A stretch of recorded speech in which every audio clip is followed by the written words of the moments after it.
역함수의 정적분입니다. 지금 공부하고 있는 내용들이 적분에서 넓이를 구하는 것들인데 이 단원을 잘하냐 못하냐를 결정하는 것은 적분이 아니고요. 그래프를 그리는 능력이거든요. 이 단원도 마찬가지로 여러분이 역함수에 대해서 이해를 얼마나 하고 있느냐가 훨씬 더 중요하고요. 거기다가 적분의 내용을 엎치는 것은 별게 아니거든요. 역함수를 충분히 이해하는 게 더 필요해요. 그래서 여기가 잘 안 되시면요. 고1 내용으로 돌아가셔가지고 역함수에 대해서 공부하는 걸 더 추천할게요. 내용은 간단하게 정리는 해볼게요. 이 내용들인데요. fx의 역함수가 gx면요. 보통 이렇게 쓰죠. f의 역함수가 gx이다. 이렇게 나타내면요. 성질들이요. 어떻게 구하냐면요. fx에서 y는 fx에서 x하고 y를 바꾸죠.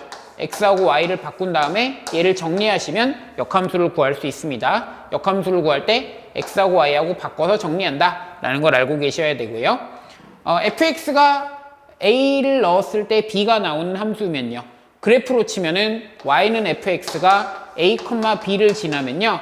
그 역함수는 b, a를 지나게 돼요. 저게 원래 역함수의 뜻이죠. a를 b로 보내는 함수, a를 b로 보내는 함수면은 역함수는 반대로 b를 a로 보내는 거잖아요. 그래서 이런 관계가 성립하고요. 함수로 치면 a, b를 fx가 지나면 그 역함수는 b, a를 지난다가 되는 거죠. 맞죠? 그래서 요거를 이용하면 얘가 y는 x에 대해서 서로 대칭이다 라는 것도 알 수 있고요. 그 다음에 합성했을 때 항등함수가 된다. 합성을 하면은 x가 된다. 왜냐면 갔다 오는 게 되니까 f에다 g를 넣거나 g에다 f를 넣으면 항등함수가 된다. 이런 내용들을 알고 계셔야 돼요. 그래서요. 다루려는 내용이 뭐냐면요. 흔히 이제 영의 공식이라고 부르는 공식이 있거든요. 요 식인데요. 얘를 외워주실 필요는 없고요. 뭐를 하고 있는 건지에 대해서 이해하시면 되는데 증명의 가장 핵심적인 부분은 요 그림이에요. 역함수를 적분하는데 역함수를 C에서 D까지 적분한다는 것은 y는 fx가 이렇게 생기면요. 이 y쪽을 정의역으로 보고 x쪽을 공역으로 봐서 역함수를 찾을 수 있죠. 여기를 C라고 하고 여기를 D라 그러면 이 부분의 면적이 바로 역함수를 적분한 게 되는 거거든요. 이 부분을 이해를 하신다면요. 이 식이 이제 자동으로 얻어지는데 방금 얘기했던 y축을 정의역으로 보면 역함수의 그래프를 발견할 수 있다는 내용을 다시 한번 곱씹어 보시고요. 이 식은 이렇게 얻어지는 거예요. fx가 이렇게 있어서요. 여기가 a, fa를 이렇게 지나고요. 여기 b, fb를 이렇게 지나면요. 이 부분의 면적이 뭐가 되는 거냐면 a에서 b까지 fx를 적분한 게 되죠. 이 부분의 면적이 이렇게 나타나고요. 이 부분의 면적이 이쪽의 면적이 fa에서 fb까지 역함수를 적분한 게 돼서요. 그래서 저 두 개의 합은 이 사각형 있죠? bfb라는 사각형에서 이쪽에 있는 이 사각형이요. AFA라는 사각형을 뺀 것으로 얻어진다는 거예요. 물론 이게 이런 경우에만 증명한 거고 감소함수가 될 때나 뭐 0 아래쪽에 있을 때나 이럴 때는 좀 상황이 다르겠죠. 근데 식은 똑같이 나와요. 저 식이 항상 성립하고요. 이런 부분을 막 복잡하게 꼬지는 않기 때문에 이 부분만 정확하게 이해해 주시면 될 것 같아요. 여기 이쪽을 어떻게 나타낼 수 있다고. 여기를 FA에서 FB까지 역함수를 적분한 걸로 얻을 수 있다. 이 부분을 정확하게 이해하시면 이 식은 그냥 자동으로 얻어지는 거니까요. 이름은 그냥 붙여봤어요. 이름을 붙여야 멋있으니까 이런 걸 영의 공식이라고 부릅니다. 그 다음에 또 요거는 여러분이 신경 쓰실 필요는 없는데 y축으로 둘러싸인 넓이 뭐 이쪽 부분이요. 이쪽 부분을 구할 때 뭐 이걸 x를 이 길이가 x니까 x를 y방향으로 적분하게 된다. 뭐 이런 표현이 있는데 미적분 원에서는 출제될 수 있는 내용이 아니니까요. 너무 신경 쓰실 필요는 없을 것 같아요. 예제 문항을 2개 풀어볼게요. fx는 x3승 더하기 2라는 함수가 있어요. 어떻게 생겼냐면요. 0,2를 지나고요. x3승이니까 뭐 이런 식으로 가네요.